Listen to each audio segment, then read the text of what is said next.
نحمده ونصلي على رسوله الكريم. أما بعد فأعوذ بالله من الشيطان الرجيم. بسم الله الرحمن الرحيم. ما كان محمد أبا أحد من رجالكم ولكن رسول الله وخاتم النبيين. صدق الله العظيم.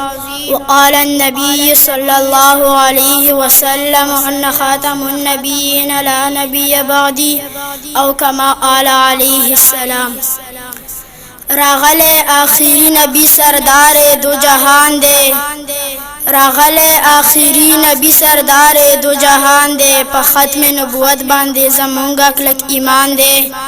گرانو استازانو او د تحفظ ختم نبوت سپاہیانو او د رسول اللہ مبارک د شمع پتنگانو، السلام علیکم ورحمت اللہ وبرکاتہ. گرانو اوریدونکو، نن چې ما ته کومه موضوع راکړل شوې ده د ختم نبوت مسله ده. گرانو اوریدونکو، د ختم نبوت د مسالې تعلق د عقیدې سره دی او د اهل سنت والجماعت د مذهب مدار هم په دې باندې دی. د قرآن کریم اویا آیاتونه مبارکه د حضور صلی الله علیه وسلم په خاتم النبیین کې دو باندې عادل او شاهد دي. نبی علیه السلام ته چې څنګه نبوت ورکړل شوی دی او رسالت، نو دغسې د ختم نبوت او ختم رسالت په خلعت سره هم سرفراز کړی دی. پیغمبر علیہ السلام نبی هم دے او خاتم النبیین هم دے، رسول هم دے او خاتم المرسلین هم دے. صرف دا خبره نه ده چې په رسول الله مبارک باندې نبوت ختم شوی دی اوس په بل نبی ناراضي او رسالت ختم شوی دی اوس په بل رسول نه پیدا کیږي، بلکې الله تعالی د نبوت اختتام او د رسالت تکمیل هم د رسول الله مبارک په ذریعه سره وکړو. په قرآن کریم کې دی والله متم نوره ولو کرل کافرون، یعنی الله تعالی دا فیصله کړې ده چې د محمد رسول الله پر علیګلو سره خپل نور پوره کوي اگر که کفار بدګني. ارشاد یې فرمایلو ويأبى الله الا ان يتم نوره ولو كره الكافرون، یعنی الله تعالی با نن خپل نور پوره کوي اگر که کفار بدګني. حاضرین مجلس، د حجۃ الوداع په موقع باندې د قرآن کریم یو آیات مبارک نازل شو، اليوم اکملت لكم دینکم واتممت علیکم نعمتی ورضیت لکم الاسلام دینا، یعنی نن موږ ستا دپاره دین مکمل کړو او د خپل نعمت نه مو اتمام وکړو او ستا دپاره مو اسلام په طور دین خوښ کړو. گویا دا زیر ورکړی شو چې نن موږ خپل نور پوره کړو. یا داسې ووایې چې د نبوت سراسره په ختم نبوت باندې هم رسول الله مبارک سرفراز کړی شو. د ختم نبوت سراسره الله تعالی د دې نبوت تکمیل هم وکړو.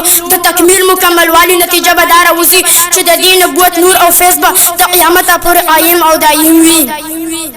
گرانو اوریدونکو، اوس به د قیامت پورې راتلونکو انسانانو د هدایت دپاره هم د نبوت او رسالت کامله چې په دې کې هیڅ قسمه کمی نشته، الله تعالی به ذریعه جوړوي د قیامت پورې راتلونکو انسانانو د رهبرۍ او رهنمایۍ دپاره.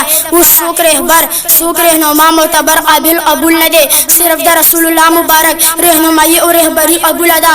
رسول الله مبارک فرمایي قال النبي صلی الله علیه وسلم انا خاتم النبیین لا نبی بعدی، ز آخری نبیم، زمانہ پس بل نبی نشی راتللی.